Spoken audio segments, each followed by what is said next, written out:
She was fired for defending her mother's dignity, and only later discovered the man she kicked out of the diner was one of the richest heirs in the country. That's right, Charlotte Miller, a coffee shop worker who lived between paychecks and hospital visits, unknowingly threw out Daniel Whitmore III, son of a billionaire energy magnate, right in front of stunned customers. What happened next would unravel a chain of events that would shake both their lives forever. Before we dive in, let us know in the comments where you're watching from. Enjoy the story. Charlotte Miller had long understood that survival was not a matter of talent or timing, but of quiet endurance. By 26, she'd learned how to move unnoticed between cleaning products and fluorescent lights, from the narrow hallways of rundown apartments to the sterile corridors of clinics that smelled of bleach and resignation.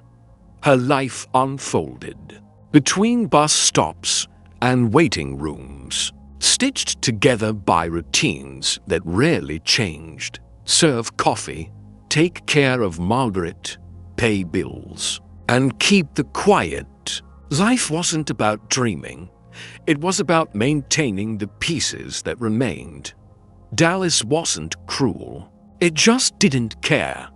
The city never made promises to women like Charlotte. Her mother, Margaret, once a housekeeper in the tall glass towers downtown, had taught her early on not to look up. They put the sky in cages, she used to say, wiping sweat from her brow while pressing uniforms for men who never learned her name. Charlotte never resented that. She only absorbed it, like every other piece of unspoken wisdom passed down through late-night soup and unpaid prescriptions. These days, Charlotte spent most of her time at Grady's, a nearly forgotten coffee shop with peeling walls and a broken bell over the door. The regulars didn't ask for smiles. They asked for caffeine and silence, and Charlotte gave them both with unflinching accuracy.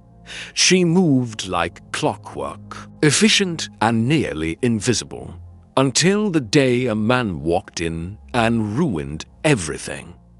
He looked like a wanderer, the type that drifts in from a Greyhound station and leaves when the coffee burns his tongue.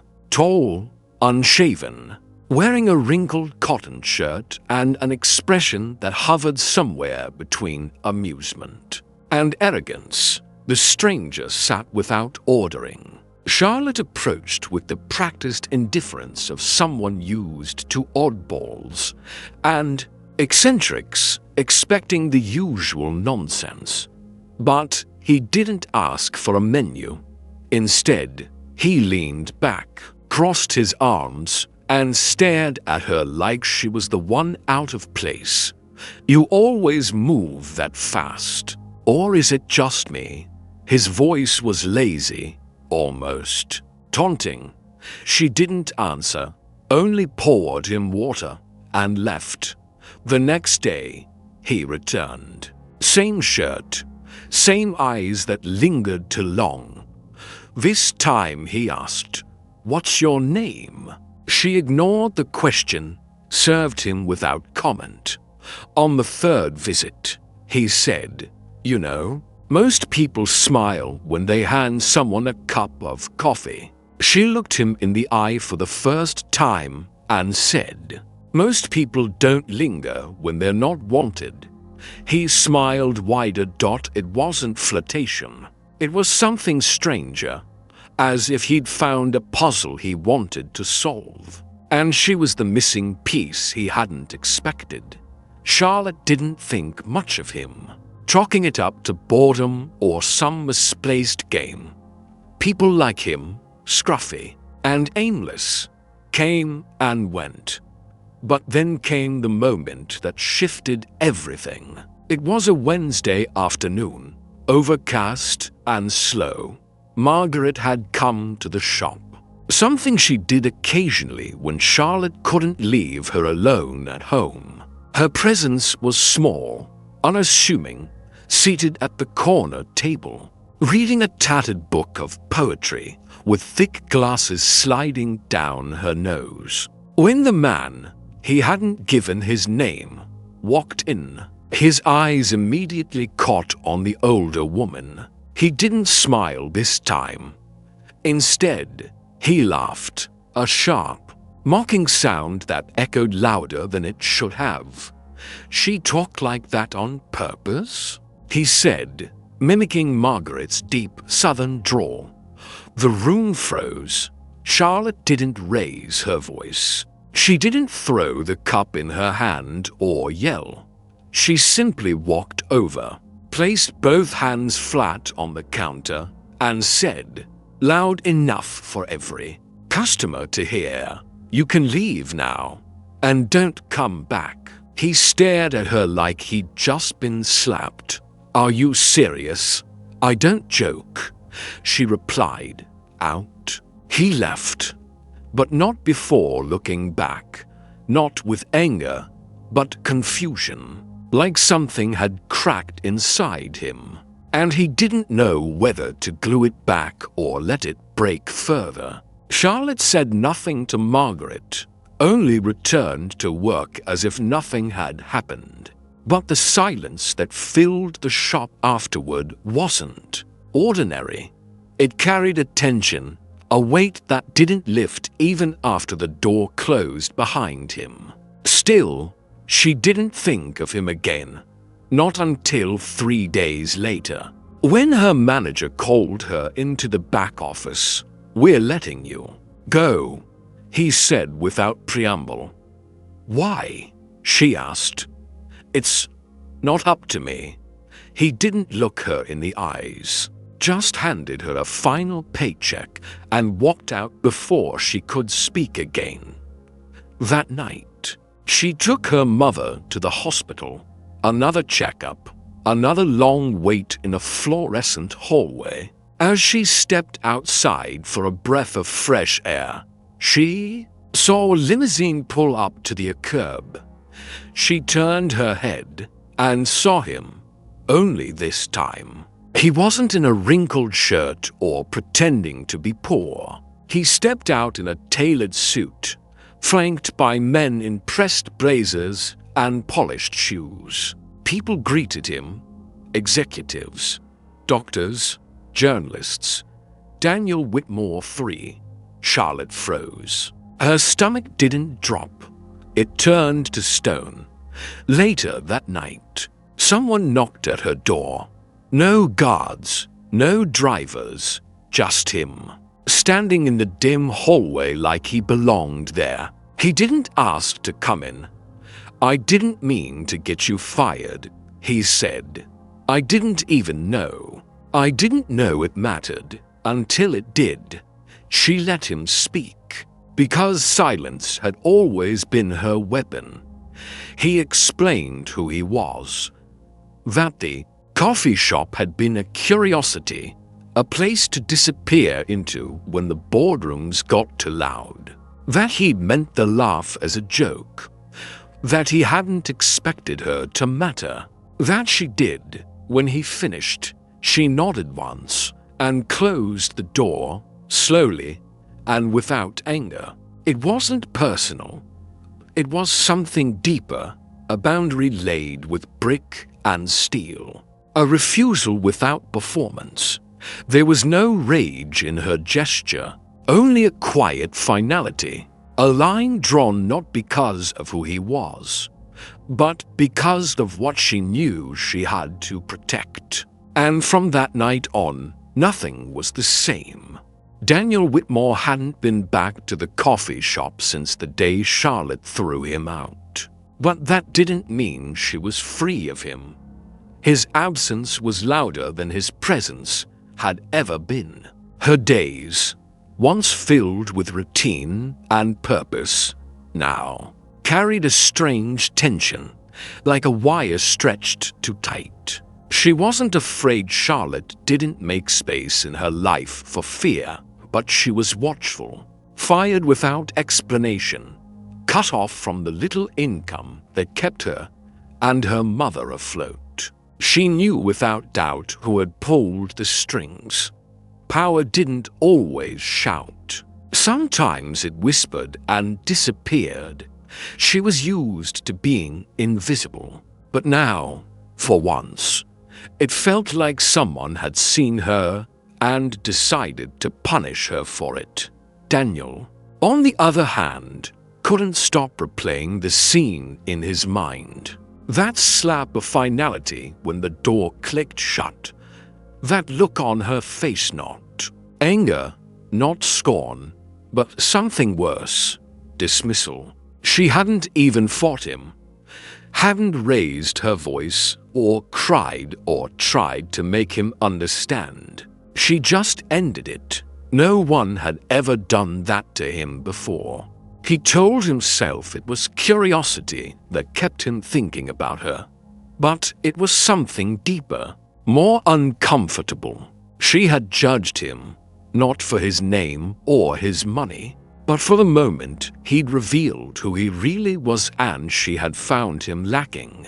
It should have ended there, but for Daniel Whitmore III, life was not built to accept rejection without a counteroffer. He'd built entire departments of his father's company on the idea that everything land, politicians, influence had a price or a pressure point. So when the pressure came back on him, in the form of a news story, Daniel Whitmore spotted at County Hospital amid labor layoffs, he wasn't surprised.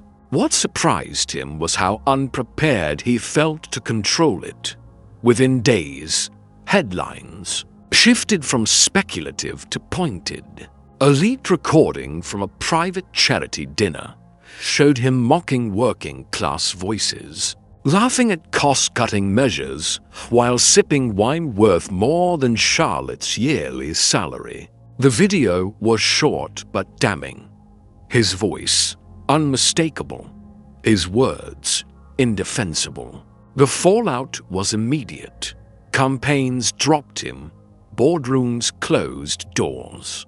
And for the first time in his life, Daniel couldn't buy silence. Charlotte read the headlines in the corner of the clinic where she'd taken a new job as a receptionist. She didn't gloat. She didn't care about revenge. What she felt was closer to confirmation. The man she'd seen was the man the world was now discovering.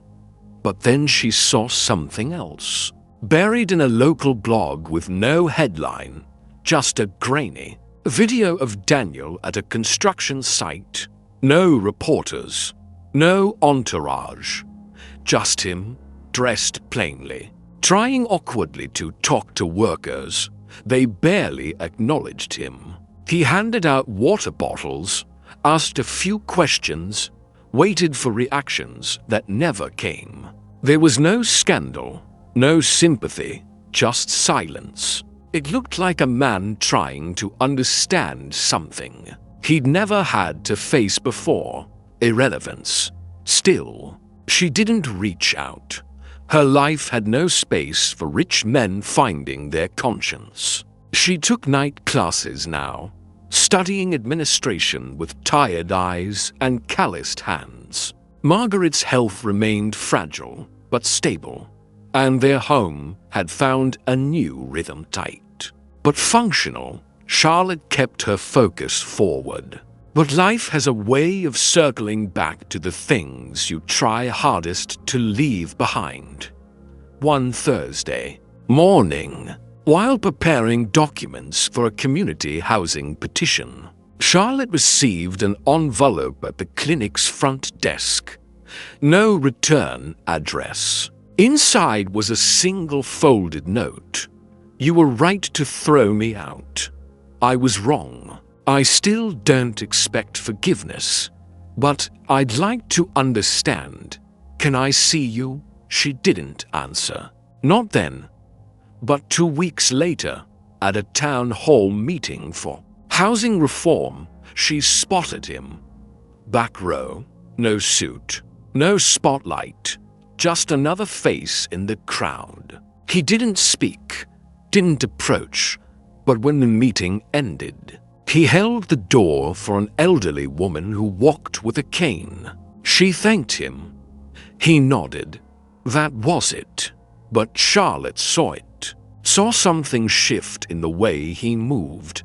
Less certainty, more effort. The kind that doesn't ask to be noticed. A week after that, he showed up again, this time at a local food bank fundraiser where Charlotte was helping sort donations.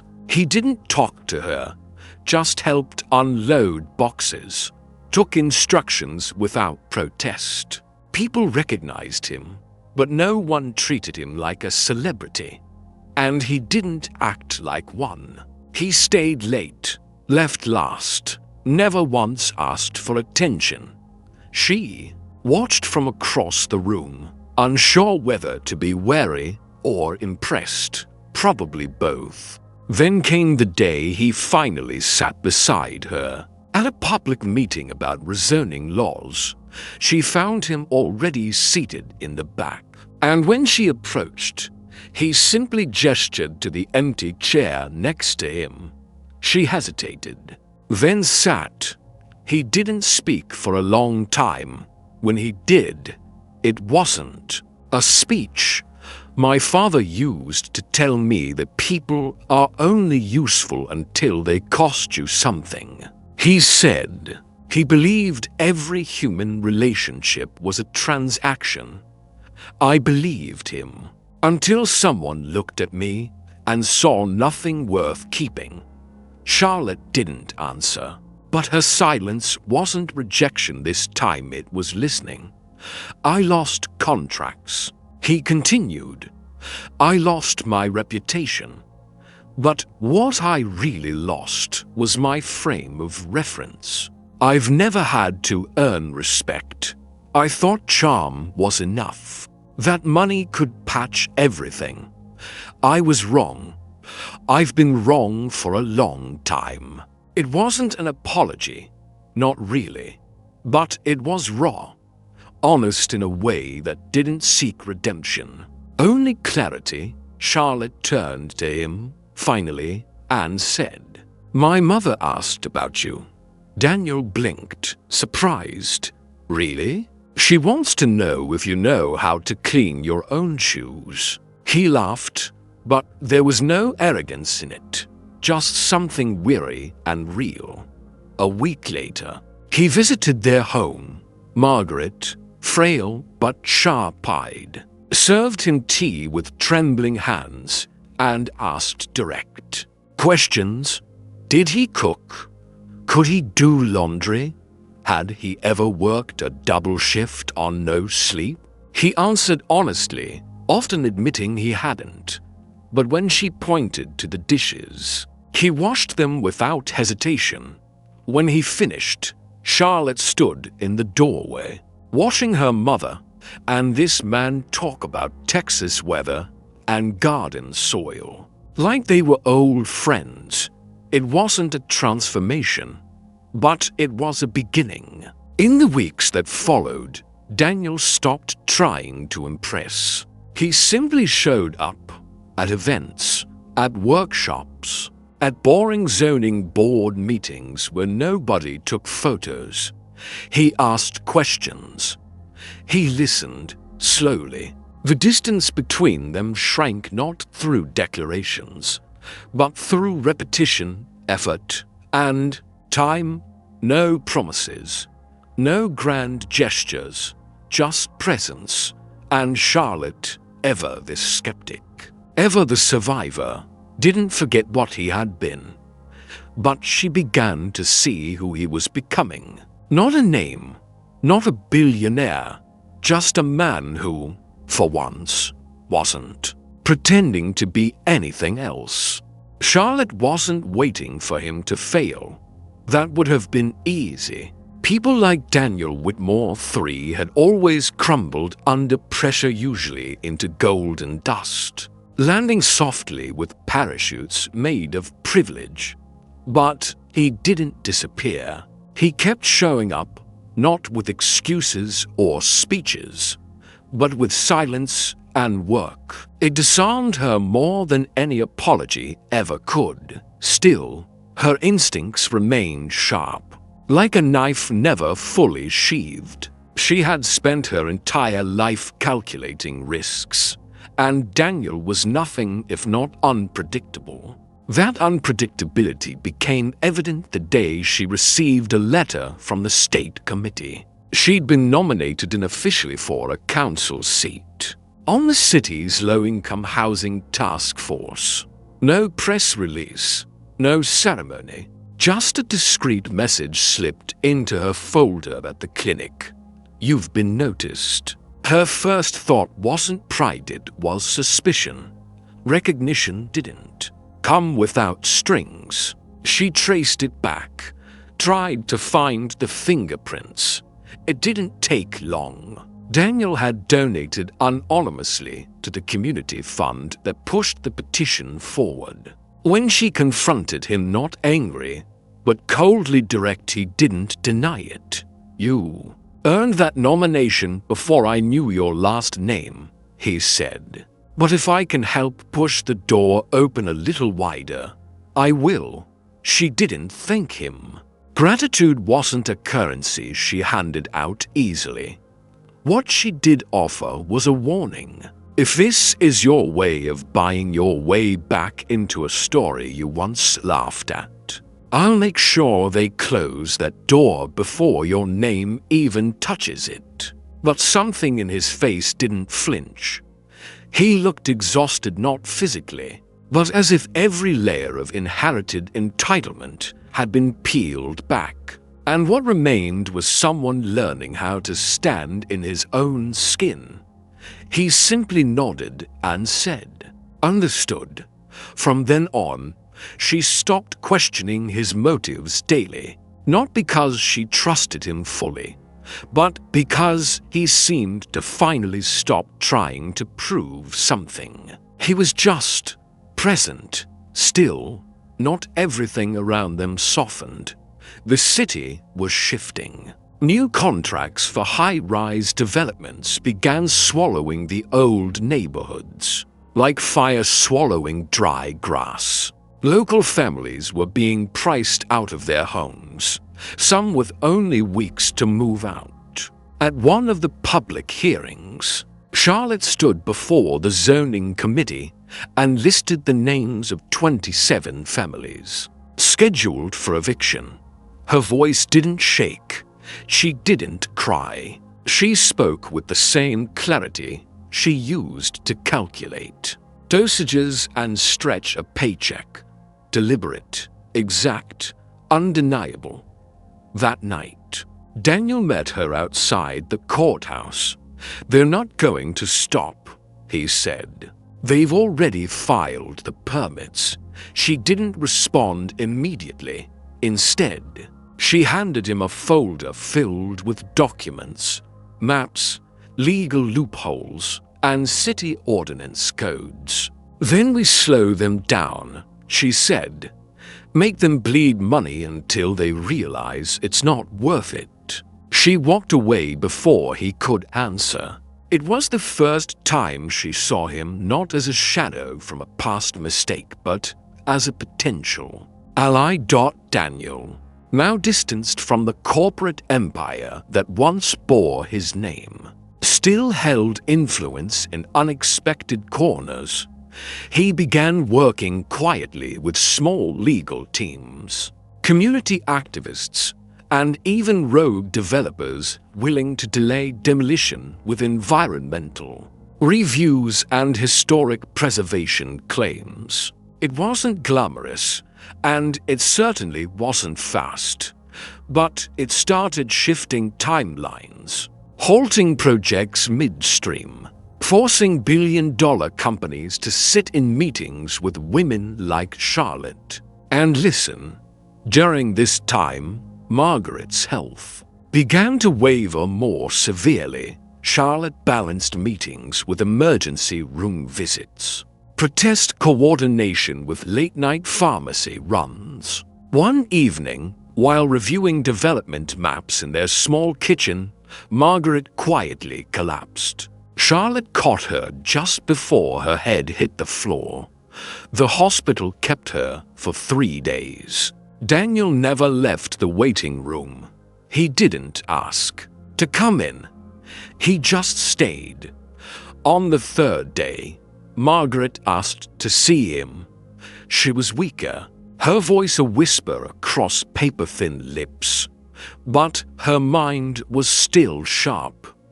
"You're still here," she said, watching him with eyes that missed nothing. "That surprises me," he replied. "Me too." She laughed, then coughed, then gestured for him to sit closer. "You come from people who build towers to keep themselves above everyone else. But you're learning to walk on the same ground we do. That matters more than money. Just don't forget who taught you how to kneel down when you needed to." Charlotte returned home with her mother the next morning and found Daniel already inside, cooking. He didn't say anything, just handed her a plate and moved aside. For once, the silence between them didn't feel strained. It felt earned, like something had finally stopped pretending and simply settled into truth.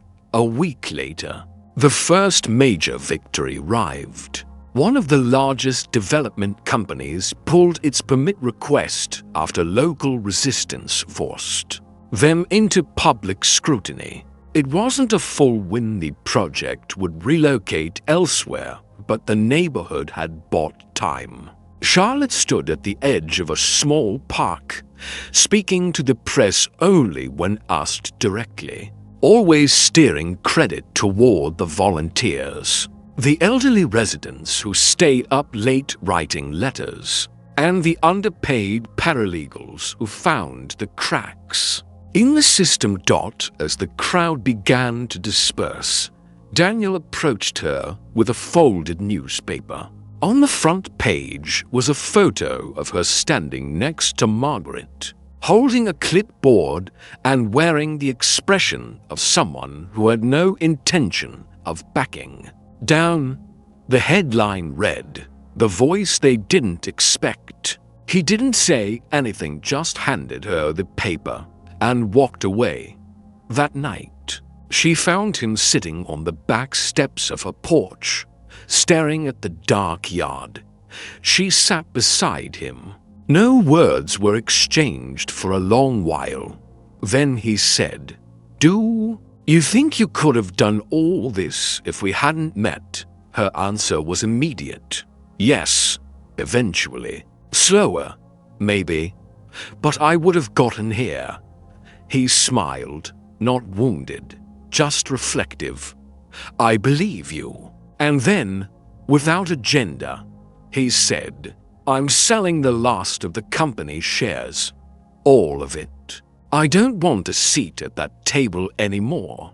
Charlotte didn't respond with surprise. She just looked at him, long and quiet, then asked, "So, what's next?" He shrugged.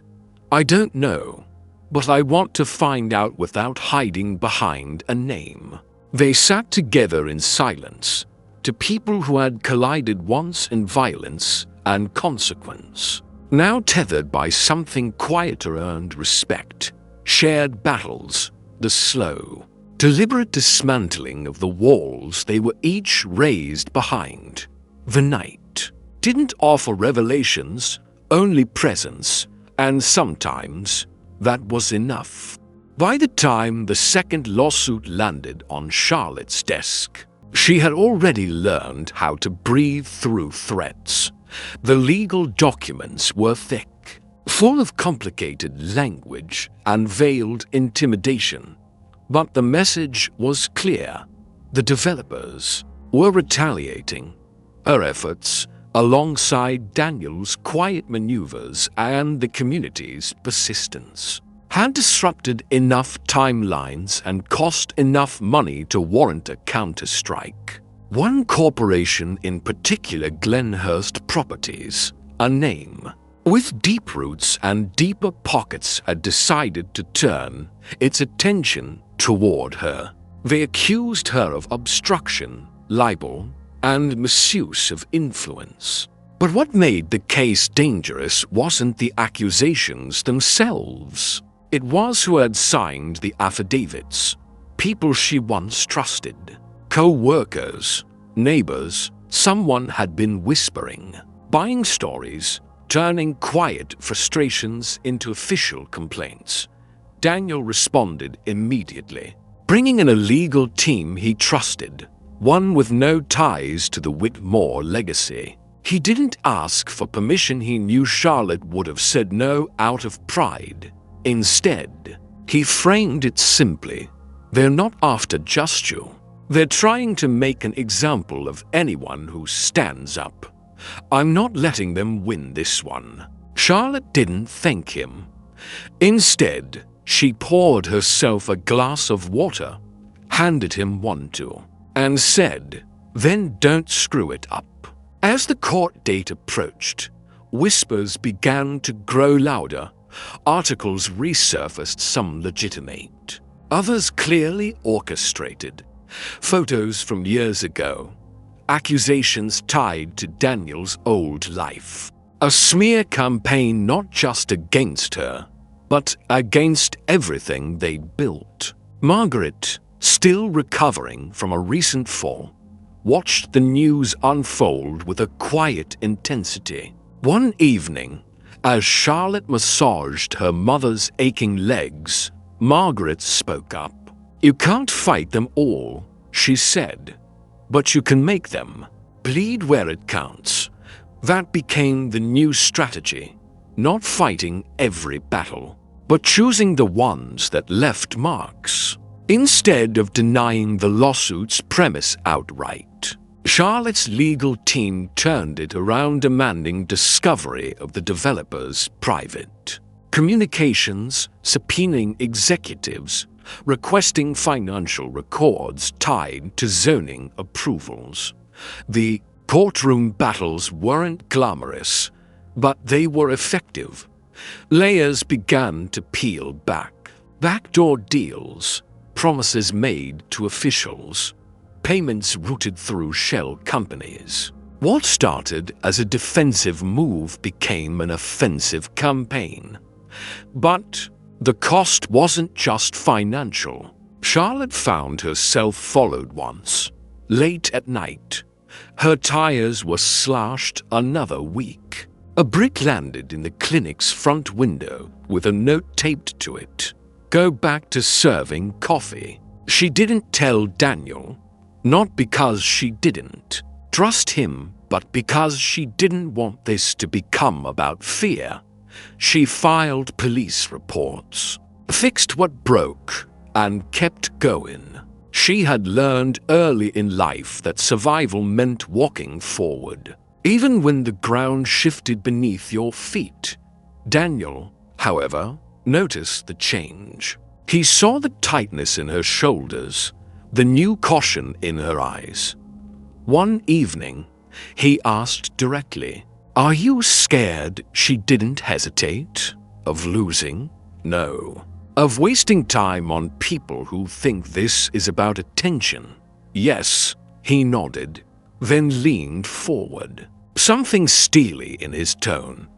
"Then let's take the damn roof off this thing." What followed was a carefully coordinated leak, internal memos from Glenhurst showing that they had intentionally approved unsafe demolitions in other cities, with links to displaced elderly residents and lawsuits that had been quietly settled. Charlotte had nothing to do with the leak. Neither did Daniel, officially, but the documents appeared online, timed perfectly before a major city council vote. The outrage was swift. Petitions multiplied. A protest turned into a vigil, then into a rally. Charlotte, never one for speeches, was pushed onto the stage by a group of retired factory workers. She stood beneath the courthouse steps and spoke not about politics or corruption, but about her mother. She used to clean offices for people who never looked her in the eye. She said they paid her just enough to survive, and when she got sick, they acted like she'd never existed. My fight isn't about buildings. It's about who gets remembered when the lights go off. The speech went viral, not in a celebrity way, but in the way truth sometimes sneaks past the noise and lands hard. Local stations picked it up, national pundits debated it, donations flooded community legal funds. Glenhurst's stock dipped for the first time in a year, and then came the break. A whistleblower from inside Glenhurst reached out to the legal team with documents proving intentional coordination with certain city officials. Names, amounts, dates, enough to trigger a federal investigation. When the subpoenas landed, the lawsuits against Charlotte were dropped within 48 hours. No apology, no explanation, just silence. The kind that usually comes when people are suddenly too busy talking to their own lawyers. Daniel showed up at her porch that evening with takeout and 2 beers. He didn't say congratulations. He said, "Now what?" Charlotte, staring out at the street, replied, "Now we make sure it doesn't happen again." They sat in the fading light, not as survivors of a storm, but as architects of a new front. The pressure had made them harder, yes, but not colder. If anything, it had sharpened the difference between what mattered and what didn't. They were no longer an accident of conflict. They were becoming a partnership, not romantic, not yet, but built on something more durable, trust tested by fire. Weeks passed. Investigations deepened. Developers vanished from city projects. Charlotte was offered new positions, some of them high profile. She turned them down. She didn't want to be a face. She wanted to be hands. In the field, at the base, Margaret's health stabilized. Daniel, true to his word, divested entirely from Whitmore Industries. He bought a small plot of land just outside Fort Worth, nothing fancy, just enough space to breathe. He started writing again, something he hadn't done since college. Philosophy, essays, observations about wealth, power, humility. None of it published, all of it private. But the world didn't stop watching, and the danger hadn't disappeared. The forces that had nearly crushed them weren't dead, just dormant. Charlotte knew that, and she was ready, because now she wasn't alone. The firebomb didn't go off because Charlotte checked her car before turning the key. She'd learned to trust instincts long before she trusted people. And something about the dust on her windshield, the angle of the driver's seat slightly moved back, had triggered that silent alarm in her spine. The device was small, crude, wrapped in duct tape and hidden beneath the chassis. It didn't have the markings of a professional job. It reeked of desperation. Someone wanted to send a message, not end her. But messages like that only had one interpretation. They were being watched, and someone wanted them scared enough to disappear. Daniel arrived before the police. When he saw the squad cars, the caution tape, Charlotte standing off to the side in a borrowed jacket, He didn't ask what happened.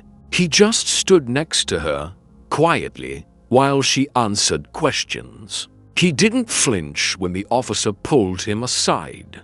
To confirm his identity, he'd stopped reacting to that kind of scrutiny. Once the detectives left, Charlotte handed him a list she had already started writing.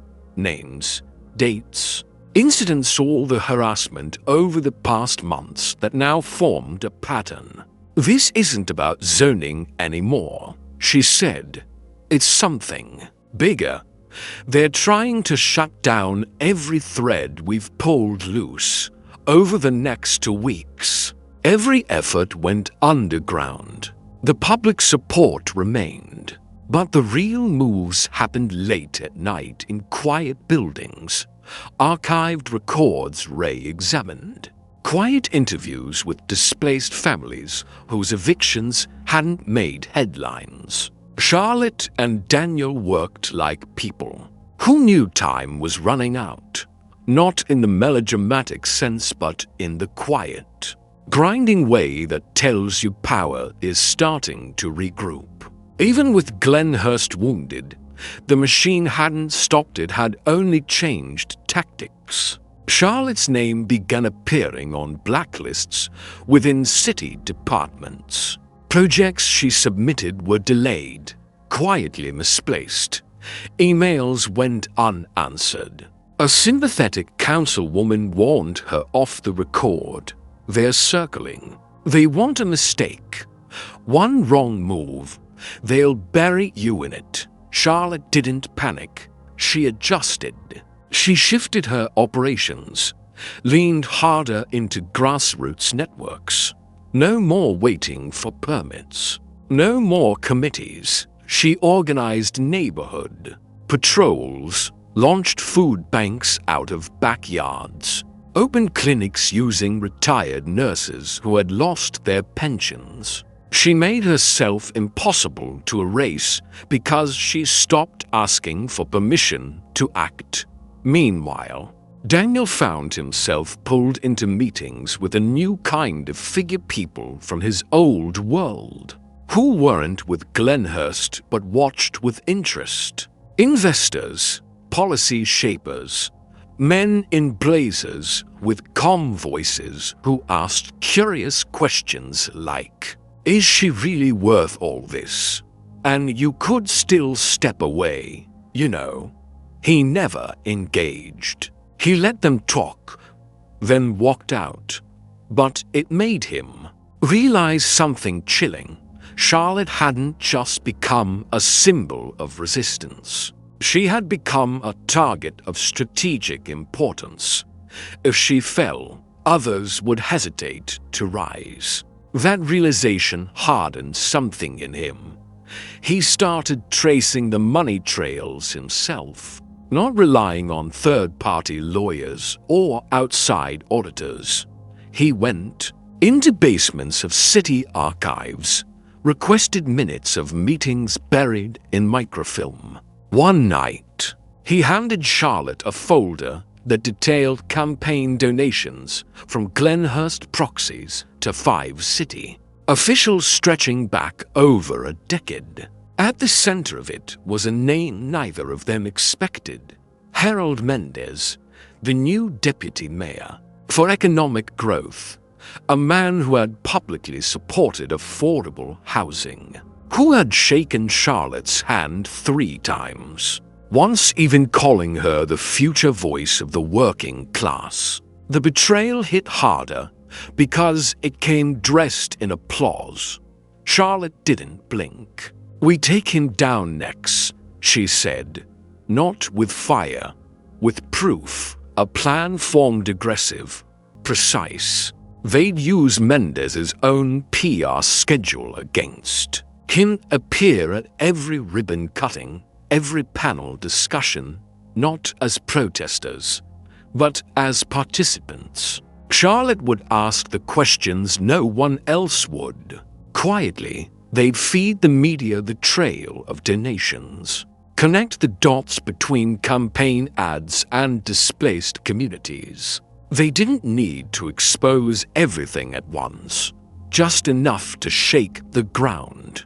The confrontation came unexpectedly during a televised town hall. Mendez, polished and articulate, spoke about the future of public-private partnerships in housing. Charlotte, sitting in the third row, waited until the floor opened for public questions. She stood with a printout in her hand and asked, "Deputy Mayor, can you explain why Glenhurst Properties paid $150 to a PAC that exclusively ran ads supporting your last campaign, 3 weeks before you approved the Maple Heights development?" The room froze. The moderator tried to pivot, but Charlotte held her ground. Mendez stammered, then denied any knowledge. But Daniel had anticipated the answer. As Charlotte stepped back, he handed a local reporter a document showing Mendez's signature on a policy directive dated the same week as the PAC donation. The fallout was swift. Within 72 hours, Mendez was under investigation. The mayor's office issued a vague statement about reviewing recent allegations. Several development projects were suspended pending audits. For the first time in weeks, Charlotte slept through the night. When she woke up, Daniel had made coffee. "You're not gloating," he said. She answered, "I'm not finished." Margaret's health, ever fragile, took a downturn in the midst of it all. Pneumonia. Hospitalized again. Daniel stayed with her while Charlotte managed a community meeting alone for the first time in weeks. That night, when she returned, she found them playing dominoes. Margaret smiled weakly and said, "He still doesn't know how to count points, but he's trying." Daniel just nodded, eyes tired but focused. That small scene, no cameras, no pressure. Just quiet effort stayed with Charlotte longer than any headline. As the investigation into city corruption widened, Charlotte stepped back from the front lines, not to retreat, but to recalibrate. They had won battles, but what they were building now was something more lasting. A network of resilience, housing cooperatives, volunteer-run legal clinics, community-funded medical support. She wasn't the only leader anymore, and that was the point. She'd made herself replaceable, because real power wasn't in one voice, it was in many. Daniel bought an old warehouse on the east side, quietly converted it into a community resource center. No plaques, no names on the door, just tools, desks, internet, food, and heat. He ran it like a man who no longer needed to be important, just useful. By the end of the year, Charlotte stood at a podium once more, this time to announce a new initiative combining public and cooperative funds for sustainable housing. No corporate sponsors, no handshakes with developers, just neighborhoods rebuilding themselves. Daniel stood in the back, unnoticed. She looked at him once, and for the first time in months, allowed herself a smile. Not because it was over, but because, for once, they weren't just surviving, they were shaping something that might outlast both of them. The night Charlotte found Margaret coughing blood was the night. Everything else was pushed to the side. The doctors used the word complications too often, with too little clarity. Pneumonia, heart strain, fluid buildup. There were charts and murmured phrases exchanged between nurses. But what it all meant was simple. Margaret didn't have long. Charlotte moved into the hospital room without hesitation. bringing stacks of case files and her laptop, handling city filings between, adjusting oxygen tubes and cleaning up spilled soup. She stopped attending meetings in person. The movement continued without her, which she took as the only sign she'd done something right. Daniel checked in each morning and returned each night, never asking what she needed, just doing it. Clean laundry appeared without her asking. Margaret's favorite yogurt, which the hospital didn't stock, was always in the mini fridge. Daniel handled visitors, handled silence, handled her anger when it boiled to close to the surface. It was during one of those nights when the beeping machines blended with the rain tapping the window that Daniel finally spoke about his father. "He never forgave me for stepping down," he said I embarrassed the name. That I let a woman with no degree and no pedigree ruin what generations had built. Charlotte didn't respond. She just sat there, running a damp cloth over her mother's arm. Daniel continued, "I used to think I had to prove him wrong. That if I built something better, something real, he'd see I was right. But now I just want to stop thinking about him at all." That was the first time Charlotte reached for his hand. Not to comfort, not to console, but to say, "You're not the only one whose ghosts speak loudest when it's quiet." Margaret passed away 3 days later. It wasn't sudden, it was slow, breath by breath, with Charlotte and Daniel on either side of her bed. Her last words were, "Don't forget the plants. They like light in the morning." She died with a half smile on her face, and her daughter's hand wrapped tightly in her own. There was no funeral with a line of cars or a polished eulogy, just a small gathering at the community garden, a bench named for her, and a dozen people who once thought no one would remember their names.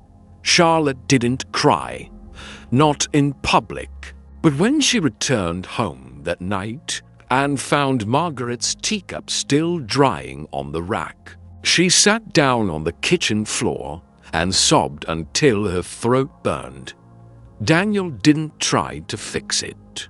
He simply made tea, sat on the floor beside her, and said nothing at all. After Margaret's death, Charlotte changed. Not in temperament, but in direction. She began dismantling the visible parts of her work, resigning from every board, refusing every new grant committee. People panicked, assuming she was stepping away. She let them think that for a time. Daniel, however, saw the truth first. She wasn't stepping back. She was going underground again. This time by choice.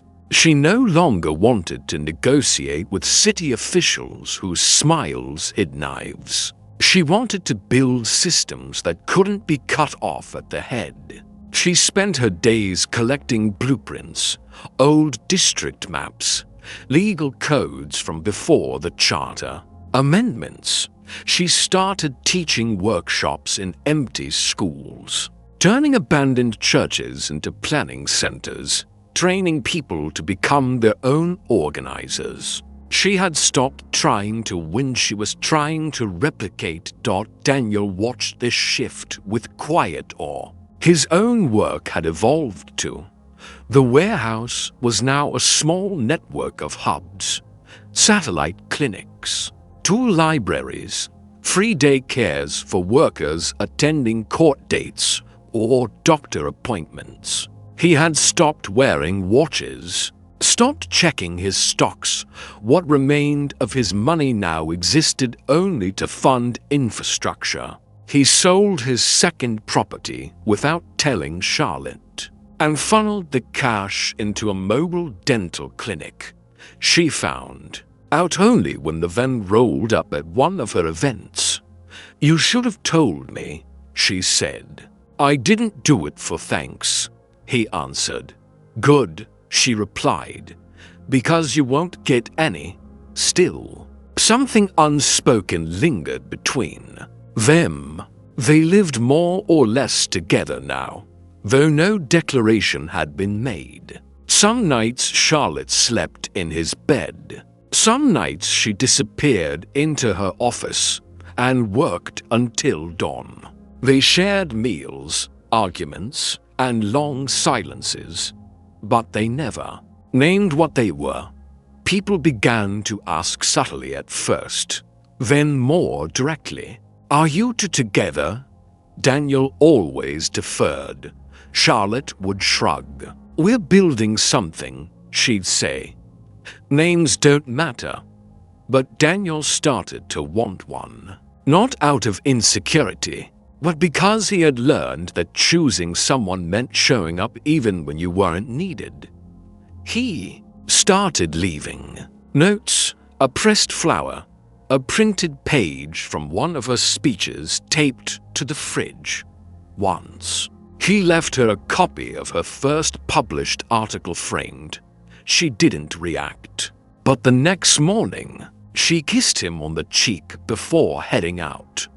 The real shift came the night a fire broke out at the warehouse. Arson clearly.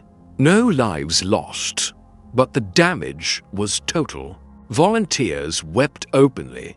The entire food inventory destroyed. Files blackened. Charlotte arrived before sunrise, smoke still curling from the debris. Daniel stood beside her, ash on his jacket, hands shaking for the first time in months. "They're going to keep doing this," he said. "As long as we build, they'll burn." Charlotte looked at the wreckage, then turned to him. "Then we build faster than they burn." The next day, they reopened in a borrowed church. By the next week, a dozen donations had arrived more than what was lost. But something in Daniel shifted. That fire had burned more than supplies. It had torched the last piece of him that believed this was just a phase of public correction, a social pendulum. Now, he understood it was war, not with bullets or flags, but with systems built to crush quiet people before they could make noise. He called a meeting just 10 people, the core, the ones who had stuck around not for credit, but because they didn't know how to walk away. He laid out a plan, a permanent network, across the state, untouchable by politics, invisible to developers, mutual aid disguised as cultural centers, clinics operating out of churches that were legally protected as sanctuaries, ownership cooperatives, hidden inside community theater groups. Charlotte stood in the back, listening. When he finished, she stepped forward. "You're thinking like me now," she said. "No," he replied. "I'm thinking like someone who knows what it means to stay." That night, for the first time, she didn't leave after dinner. She stayed in his bed, and when she woke up, to his arm around her, she didn't move away. They still didn't name it, but now they both knew. By the time the third election cycle came and went without Charlotte's name on any ballot, people finally stopped asking why she refused office. She had become something rarer than an official. She had become an institution. The programs she helped build had outlasted their founders, operating now through second and third layers of leadership trained by her, and Daniel in living rooms and church basements. She spoke rarely in public now, not out of fear or fatigue, but because she no longer had to shout to be heard. when she walked into a room, people paused not in awe, but in alignment. They knew the stakes. They knew the blueprint. And when she spoke, they listened because her words had weight measured in action. Daniel, meanwhile, had all but vanished from the press entirely. Once labeled as a fallen heir and a curiosity, he was now barely a whisper in corporate circles. His name no longer appeared in shareholder briefings or philanthropic galas, and that was exactly how he wanted it. He managed for cooperatives across the state, advised to legal aid teams, and taught ethics part-time at a small rural college under an alias. He lived in quiet working land he bought with no fences and hosting weekly community dinners where no one took photos. Some people said he and Charlotte were married. Others said they weren't. Neither confirmed anything. Their home was small, modest, and filled with books and soundless gestures. Whoever they were to each other no longer mattered to anyone but them. One fall afternoon, as Charlotte returned from a Today housing conference, she found the garden had been redone. Daniel had replaced the dead roots, trimmed the fig tree, and laid out a new stone path leading to a bench beneath the old pecan. A small brass plate had been nailed to the bench. M. Miller. She cleaned for kings. Now she watches her daughter build new ones. Charlotte didn't say anything. She simply sat down, placed her hand on the plaque, and breathed. Trouble came again, but this time not in the form of corporate backlash or lawsuits. A flood destroyed one of their central resource centers. The damage displaced over 100 families in a span of 24 hours. Charlotte immediately mobilized recovery networks.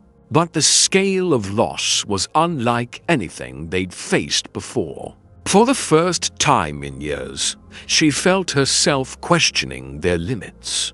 Daniel found her staring at the broken floor plans late one night, her fingers trembling. "We can't outbuild this," she whispered.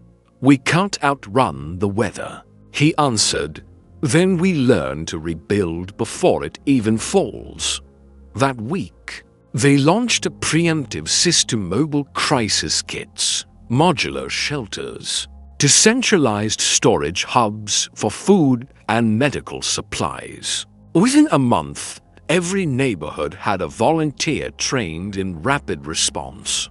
No permits, no waiting on city channels, a silent, invisible defense grid created entirely from community hands. It didn't make headlines, but it changed lives. When another storm came 6 months later, no one died. That was enough. At the end of that storm season, Daniel collapsed in the garden from sheer exhaustion. Nothing fatal, just the consequence of pushing too far for too long. Charlotte sat beside his hospital bed, arms crossed, expression flat. "You're not 20 anymore," she said. "Neither are you," he replied, grinning despite the IV. She sighed and leaned forward. "I'll slow down if you do." He nodded, too tired to pretend he could argue. And they did slow down just enough to remember life beyond meetings and blueprints. They took drives with no destination, sat in silence for hours, rereading old books. Charlotte began writing at night again her reflections on dignity, on choice, on the small rebellions that reshape cities. Daniel read philosophy by the window, often falling asleep with the book open in his lap. They didn't speak about legacy. They didn't need to. It was all around them in buildings that stood where parking lots used to be, in clinics with no reception desks but plenty of medicine. In the young women who now spoke with Charlotte's cadence and Daniel's quiet resolve. One evening, they hosted a dinner at the house for a group of organizers from out of state. As everyone filtered out afterward, one young woman lingered behind, watching Charlotte with the kind of focused awe that used to embarrass her. What was the hardest part? She asked. Charlotte didn't hesitate, learning not to fight, just to win, but to build something that doesn't fall when you're gone. After she left, Daniel found Charlotte alone in the kitchen, washing the same dish over and over. "What's bothering you?" he asked. She set the plate down. "I used to think this would end with a line crossed, a victory, but it just keeps going." Daniel stepped closer. "That's not failure. That's proof you made something real." They stood there a long time before Charlotte finally leaned into him and whispered, "Promise me if I fall first, you'll keep watering the garden." He kissed her temple and said, "Only if you promise not to wait until you're gone to rest." They didn't talk about marriage or ceremonies or papers, but from that day forward, Charlotte began calling the house ours instead of mine. And Daniel started telling people, when asked about her, "She's home." It was never loud, never public, but everyone close to them knew something had shifted. They weren't fighting for justice anymore. They were living in the space it made possible. On a gray morning, Charlotte rose earlier than usual, not because of any meeting or emergency, but because the house felt still in a way that pulled her gently from sleep. The quiet had weight to it, not of absence, but of pause. She found Daniel, already in the kitchen, barefoot, reading a folded slip of paper like it was a map. He didn't speak. He just handed it to her with the same look he used to give her after long nights. On opposite sides of a plan warm, certain. It was a receipt, yellowed and frayed, from a coffee shop long closed. Her name wasn't on it, but the order had been hers. Black coffee, $1.75. Scrawled on the back in Daniel's handwriting, faded but clear, were the words, "The first time someone saw me," not the name. She stared at it for a moment longer than expected, then folded it once and placed it inside the notebook where she kept maps of district lines and handwritten notes about tenants who still needed heating repairs. She didn't cry. She didn't need to. Some moments, she'd learned, are made heavier by silence than by tears. Later that day, as she stepped out into the garden, she found Daniel already there, crouched near the rosemary bush Margaret had once planted. He was tending to the roots, brushing aside leaves, checking the soil. When he looked up, his hand rested over his heart for a second, not dramatically, but as if grounding himself to something real. She sat beside him without a word, knees brushing his. No declarations, no promises. Just the quiet presence of two people who had long since learned that the most meaningful things were not said, but sustained. Around them, the world continued. In the slow churn, it always had laws being rewritten, schools reopening, clinics running out of funding and being saved again by neighbors who had never been trained in medicine, but knew how to show up. The systems they had seeded no longer bore their names. Most of the new volunteers had never met Charlotte in person. She walked through those buildings now without recognition, listening to how others taught what she once had to fight to prove. That anonymity didn't sting. It satisfied. On Thursdays, she taught a class unofficial, unpaid, in the back of an old upholstery shop.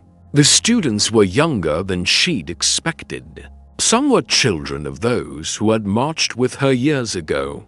They asked questions with urgency, hope flickering under their exhaustion. She didn't give them slogans.